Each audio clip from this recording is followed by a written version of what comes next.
President Salve Tappy, members of the Scully family, please know it is for me a very great honor to take part in this memorial tribute. A student is here to be taught to see and to believe that anything is possible, he told me in an interview for a piece I was writing about him for the Old Architectural Forum in 1959. He was 39, I was 26. On another occasion, only about 10 years ago, we had met one evening for a drink at the Yale Club in New York.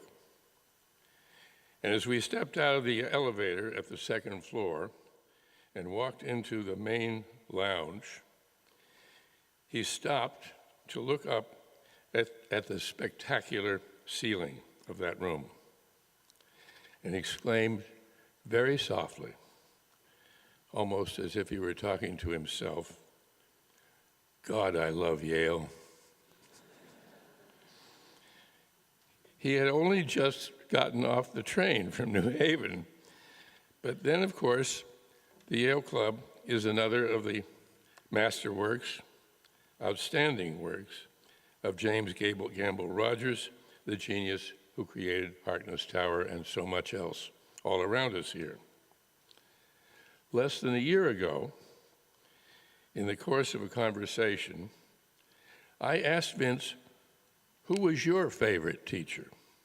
Who had the most influence on you?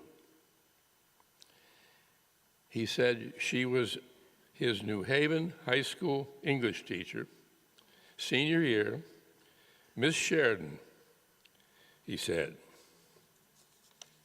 She made me read the New York Times every Sunday, and especially the book review.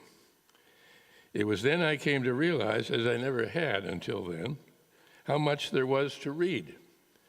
And I began reading books of all kinds, as never before. Already by the 1950s, when I was an undergraduate, his talks filled the whole lecture hall, the old lecture hall in the art gallery. Every seat was taken, and many who were unregistered for the course would stand along the side walls or sit on the stairs leading up to the balcony. He would enter moving fast and go immediately up on stage, make a few quick remarks about schedules or something of that kind in a rather nondescript, quick voice. Then the hall would turn dark, very dark. A large image would fill a giant screen behind him, and the show was underway. The voice, now strong, fervent, slightly theatrical, would unleash what one friend of his called a musical avalanche of picture-making words, never relying on a written script or notes and stopping only to bring out the heavy 10-foot-long pointer, bang it on the stage floor to signal a change in the image on the screen. There's one story that he got so excited one day he fell off the stage onto the floor and kept right on with his lecture. I certainly do believe it.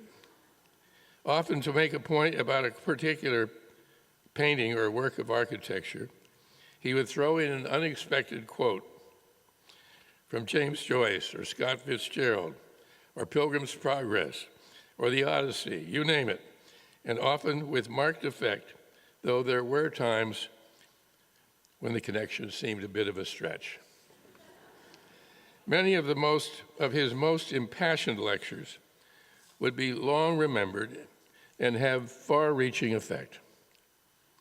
For me, it was those talks he delivered on the great cathedrals of France, Désolé in particular, and Jefferson's campus at the University of Virginia, and yes, on the Brooklyn Bridge. From those of us who were students here in my time, it was important also that he had served in World War II as an officer in the Marine Corps in both Europe and the Pacific. Nor did it matter that he and the other veterans on the faculty at the time seldom ever talked about the war, if at all. They didn't have to.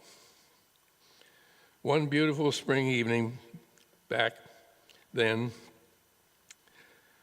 two other students and I were coming out of the Torch Honor Society with Vince, when suddenly he stopped and looked up at the Sterling Tower just down College Street, glowing in late golden sunshine.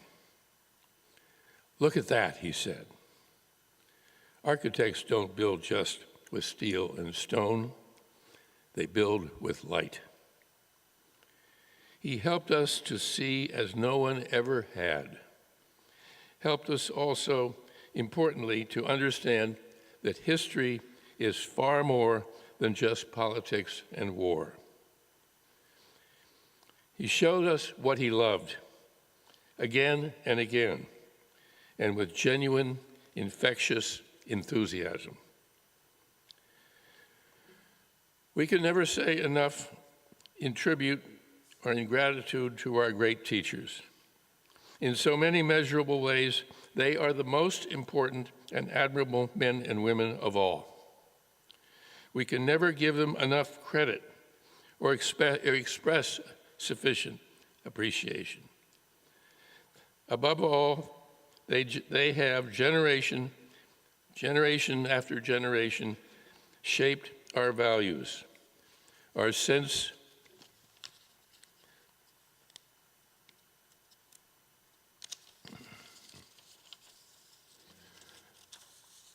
of purpose, our desire to excel in whatever it is we chose to make of our lives. And how wonderful that for all the time Vincent Scully spent in Greece, in New Mexico, and elsewhere, all the ground he covered geographically and in his mind, there was no place he so loved as New Haven, Connecticut, his home ground. What an uplifting life story he remains. The scholarship boy who became a national treasure. Gone but not forgotten is the old expression. It's my view that if not forgotten, they're not gone. On we go.